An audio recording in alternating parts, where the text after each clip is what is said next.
So as the title and thumbnail suggests, ladies and gentlemen, in today's episode on your Sunday, we're going to be talking about Dylan Mulvaney because still he remains a very big talking point within the political scene. And let's be honest, a lot has gone on since we last spoke about the walking, talking, dancing brand deal. And I say that because a lot of his TikToks now are just simply him pushing out a product a brand has handsomely paid him to speak about. The erasure of reality is corporately sponsored. But there is this clip going viral right now all over social media. I'm sure you've all seen it, of Dylan Mulvaney before he started the series The Days of Girlhood. I believe it's where he appeared on The Price is Right, and he acts exactly the same then as he does now. The only difference is he wears a skirt and Drew Barrymore worships him on live TV. But clearly this is a man who wants all the fame, all the attention, and he has wanted that from the very beginning. And look, I understand it. Loads of people want validation, loads of people want attention, but it's just some people want it more than others and will go to extreme lengths to get it. Take a look. I'm gonna say the soup. Soup, $5.99. Yes, you got it. Dylan's a winner. Dylan's a winner.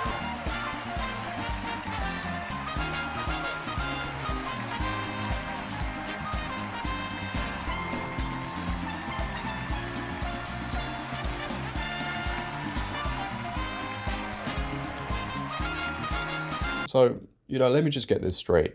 If Dylan Mulvaney and the far left are to be believed, clearly one of the definitions, because there's so many, of what it means to be a woman is a man who can dance around, and then when he decides to become a woman or come out as a woman, it gets celebrated. That to me doesn't make any sense. I mean, you have to remember, that clip you just saw, right, is the very same man who, after making a few TikToks, was sat opposite Joe Biden, the president of the United States of America, to speak about gender-affirming care for minors.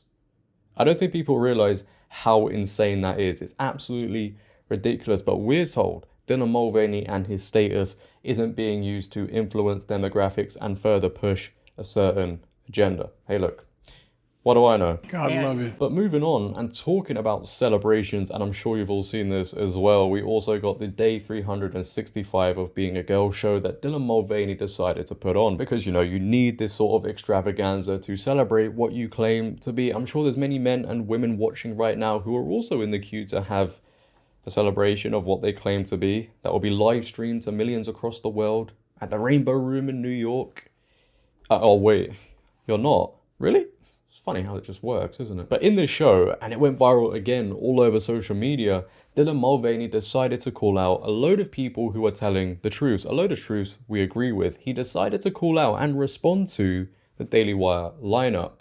I'm actually quite insulted I didn't make the cut, so maybe we can get a hashtag or GoFundMe going to make me feel better about myself. But they showed clips from Matt Walsh, obviously, Brett Cooper, Candace Owens, Ben Shapiro, and Michael Knowles. Now, I don't personally know what the motive was for specifically going after the Daily Wire. I know they're the biggest figures within this space, so it could have been a great marketing technique. You go after the biggest figures, they'll respond to you, which they did, and then their audiences will also go over to your Instagram, your TikToks maybe, and boost your engagement, who knows? Or maybe it's just simply because they are the biggest figures and so many people dislike them because they speak the truth.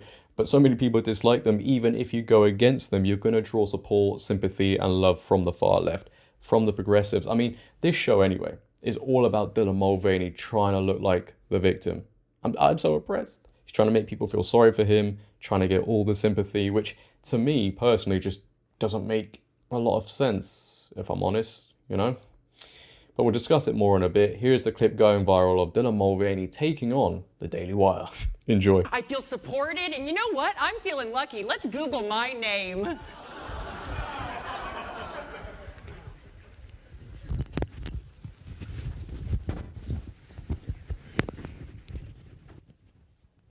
Dylan Mulvaney is intentionally degrading women every time he does this woman-face minstrel show routine. He is insulting and demeaning them and doing it on purpose and profiting off of it, and he doesn't care. If that is the most attractive you will ever look, then I don't even want to imagine what you'll look like when you're at your ugliest. Documenting his creepy, fetishized version of what it means to be a girl. Well, Dylan Mulvaney has had some surgery to make his face look more like Bruce Jenner's.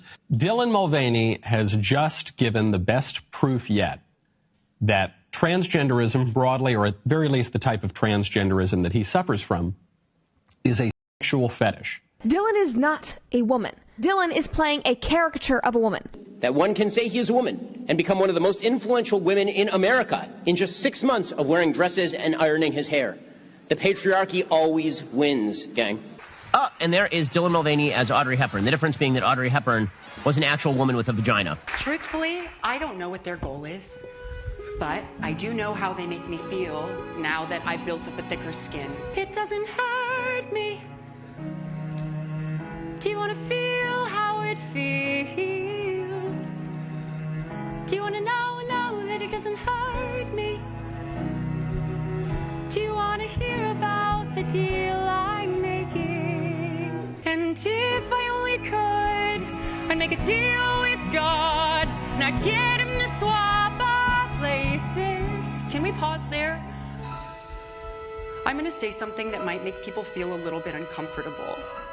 I'm trying really hard to maintain a relationship with God, and I don't think that he made a mistake with me. And that maybe one day I will actually be grateful for being trans. That this isn't some curse, but it's just a different path to the same destination.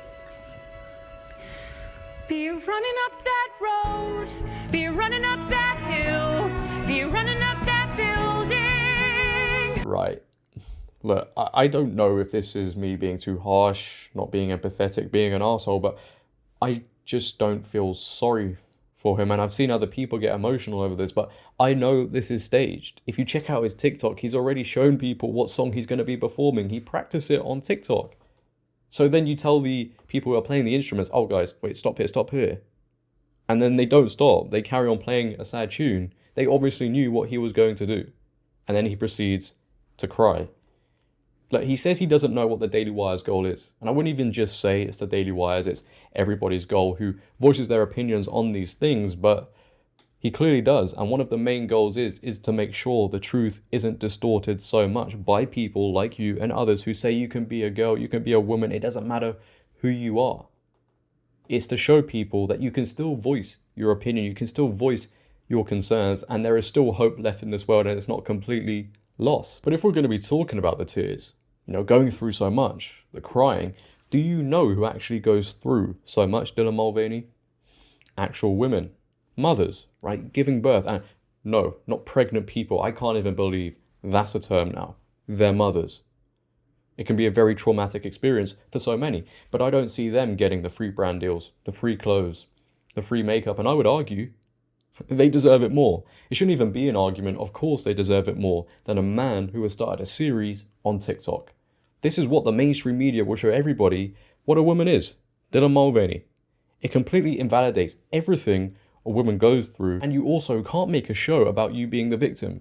I'm so oppressed. Like, obviously, you've been watching a load of Meghan Markle because she does the same as well, and just like Meghan Markle, you have the fame, you have the money, you have the house, you have the invitations, you have the podcasts, you have the TV shows. To me, that doesn't sound like somebody who's oppressed. To me, that doesn't sound like somebody who's a victim.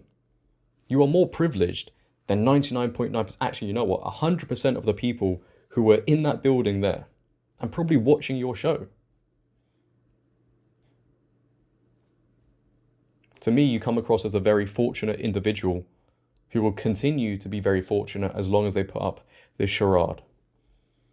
And it's quite sad that we've reached a point where a man can pretend to be a woman for apparently a year, and this is how it gets celebrated. But that is the end of the video, ladies and gentlemen. If you have enjoyed today, then please, for me, make sure to leave a like rating. If you're new, hit that big red subscribe button and turn on bell notifications so you never miss a video. But until next time, it has been your boy JD. Make sure to always have a great day and stay safe. I'm out. Peace.